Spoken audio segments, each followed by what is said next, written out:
is the lady in that rescue that Yeah. everybody has. Yes, that's her. You know, Kati and I were hiking off of the Piestewa Peak, and we were on the trail end of our hike on a somewhat flat area when she stubbed her toe and fell face down onto the rock. And she broke her nose, broke her glasses, hurt her left hand and left leg, and there was bleeding, so I had to stop the bleeding. And once I saw where the blood was coming from and knew that if she was all right, she was talking to me at all times. And so I had to walk a distance to get hold of 911 because there was no reception there. And so I had to call 3 or 4 times. And each time I was speaking to the fire department and we lost connection, but finally they got my GPS coordinates. And where there ain't no snow, where the rain don't fall, the wind don't blow in the big rock candy mountains. In the big... did that ruin everything? It's okay. So you try to call 911, but Yeah, have no and we got reception. through finally, and we have our GPS coordinates.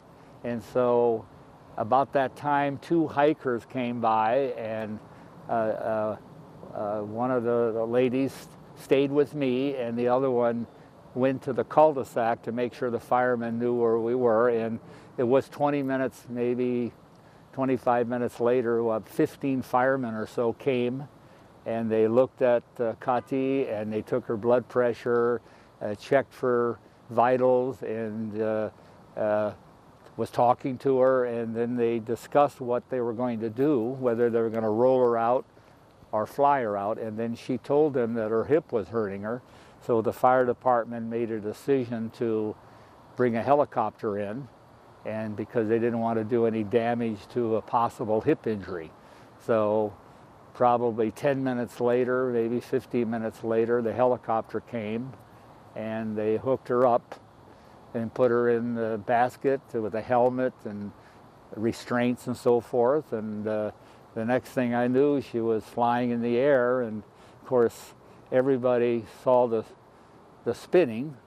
And you know, what happened, I'm not sure. I'm not technically knowledgeable enough to know why.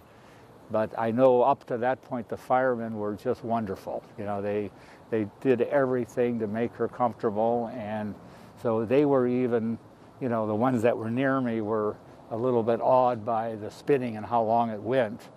And then the last time I saw her, the helicopter was flying over the hill, and the spinning, I think it was a couple minutes, the spinning had subsided, and she went over the hill to the cul-de-sac, and then I lost sight of her, and then I had to walk out. The firemen were with me, making sure that I was okay, and they were very good and nice. And I got in my car and came to the hospital here at J.C. Lincoln, and I had to wait an hour or so because she was being checked out by the trauma team to make sure everything was okay, no internal bleeding, no damages and so forth. So about an hour, maybe a little hour later, I was able to visit her, and she was happy to see me. And you know, her only first thing she said, "I'm glad I'm alive," because she thought she was going to die when she was spinning. But she's in pretty good health otherwise, and so she started deep breathing exercises, and she just kept breathing in and out slowly, and that kept her from passing out. And so she was very happy to see me, of course. And then the trauma team was meeting with her both morning and evening, and they did complete tests on her for any damages. And the trauma doctor told me that a combination of the fall and the spinning, you know, is a result of her swelling and immobility. So they've been very good. They've been very thorough, and in fact, they did another MRI today to make sure everything was okay. And the big holdback right now, she's very dizzy and nauseous. So Still. she hasn't been able to get out of bed and do any therapy on her leg. So they're trying to stabilize that. So right now we're hopeful that she's going to be on her feet here soon. So, you know, so far everybody's taken good care of her, as far as I, you know, to the best of my knowledge. So right now she's a little bit better. Well, she still hasn't been able to get out of bed. So better is not better until the nauseousness and dizziness goes away. She's on pills right now, some type of relaxant, pain relaxant, and so. But her biggest pain right now is in her hand right now. So her head seems to be much better. So, and a plastic surgeon said her nose would heal by itself, and there's no broken bones. So she's still feeling that nausea. Yeah, yeah, and her face is still all swollen, and her hands and feet are much better now. The swollenness there has gone down. So, but the face shows a lot of blood vessels that broke. You know. The blood vessels from the spinning. It could be the spinning and a combination of the fall. You know, it's hard. I don't know. You know, the medical people can't be sure what caused it. You know, it could be caused by both or a combination of both. You know, I'm not qualified to say. You know, I really don't know. You know. But you do feel that some of her injuries right now are because of the spinning. Well, there's no doubt, but you know, I'm not qualified to say to what extent. You know, either way. You know. You'd have to speak to somebody medically who's more knowledgeable. I just know that the spinning was a very unwelcome event, you know, but and we're hopeful that she's recovering here soon, you know. So the first thing that she told you was when you were first able to talk to her again. I'm glad I didn't die, or I thought I was going to die. You know, that was the first thing. So then she was happy to see me, you know. So then she settled down a little bit and went through the deep breathing and telling me how she stayed awake. Did she tell you why she felt that way? Well, she said, you know what was happening. Everything was spinning so fast. The blood was going to her head and to her eyeballs. And she didn't know what was happening. So, I mean, she wouldn't know. She was all strapped in with a helmet and everything, so she didn't expect this. And then did you say that you saw her spinning? Oh, absolutely. I just didn't know I didn't know if she was dead or alive. You know, and you know, you couldn't tell, you know. So once I got to the cul-de-sac, one of the firemen said she was awake and they put her in a stretcher. So that helped a lot. They were very good about making sure that they wanted to drive me to the hospital even. So. Did the firemen tell you, like, did you, like, when you see her spinning, did you?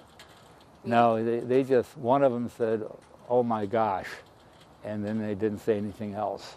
They were just looking, just like me. You know, they didn't really have anything to say. Waiting for this ride to be over.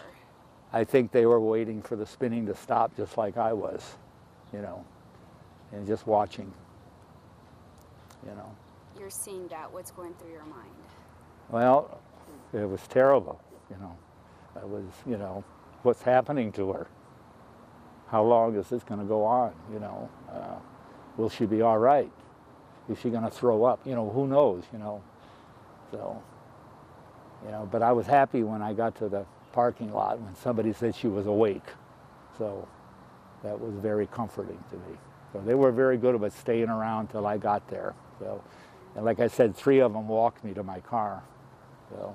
And then you drove yourself straight I drove here. myself. They asked me if I was okay, and I was. You know, I said, as long as I knew she was talking, yeah, I felt better. So it gave me the energy to get to the hospital okay on my own. Has Kati seen these videos? No, and I won't. I don't want to show them to her, and she doesn't want to see them. Not yet. I want to let her get, when she's walking around a little bit, you know, maybe then. But right now, I don't think she wants to see them. And what is your response to this incident? Well, you know, the biggest thing, she said, I feel so stupid that I tripped. That was the first thing, of course. You know, the second thing is you know, the helicopter ride was terrible, and right now she's in pain and dizzy. You know, if the dizziness and the drought, you know, and the nausea would go away, I think if she begins therapy, then she's going to feel better. You know, so she's pretty resilient. You know, so she's a pretty good hiker. I hear you guys go hiking almost daily. 12 miles a week typically. Yeah. And this was another one of those. Oh yeah, typical hike, and on the flat ground, you know. So we went up a mountain and down a mountain, and then we were on a flat area. So it happened, you know. I suppose you could trip on a sidewalk. So just so I understand, I'm sorry, I've been on and off trying to focus my camera settings here, but you said that it was a trip, like nothing big. She No. just tripped, and then that's when she broke her nose. Well, yeah, she fell and put her hands down, but the side of the hill on the right side was higher, so it wasn't able to stop her fall, and everything shifted to her left hand and left leg, and then her face hit the ground and the glasses broke and cut her nose. So that was basically the fall. And so at that point it was a sore nose and a sore hand and a sore hip and left leg. So that was her signs of trauma, you know. Otherwise, she was fully conscious the whole time. Do you regret calling for help? Oh no, there's no way I could have helped her with not knowing whether her hip was broken or leg was damaged, and the firemen were extraordinarily quick and thorough. You know, they were checking everything. They checked her body, they moved her leg, they put a neck brace on her, and they would have walked her out, except, you know, she told them that her hip was sore. So for safety reasons, they thought the helicopter was the best route. So it was just the spinning part of this whole Oh, the incident. helicopter ride without the spinning would have been the right thing to do, probably. Wouldn't you say? I would say so too. Yeah, Yes. typically the helicopter ride is not eventful, you know, so I don't know what happened, you know. Do you plan on taking legal action against the fire department because of that spinning? No, Okay. no. At this point, I don't see any reason. Everybody was doing their best, you know, and I was very happy with the way they were operating. It's just, whatever happened, I'm not knowledgeable enough to know why. You know, as somebody with more skills than I would have to answer that question. I'm just not able to. Same thing with medical. You know, I just know they're doing everything they can to get her back on her feet. And your response to so many of us wanting to know how she's doing? Well, I'm glad for all the good wishes, you know, and with those, I'll be sure and extend that to her when I see her in a few minutes.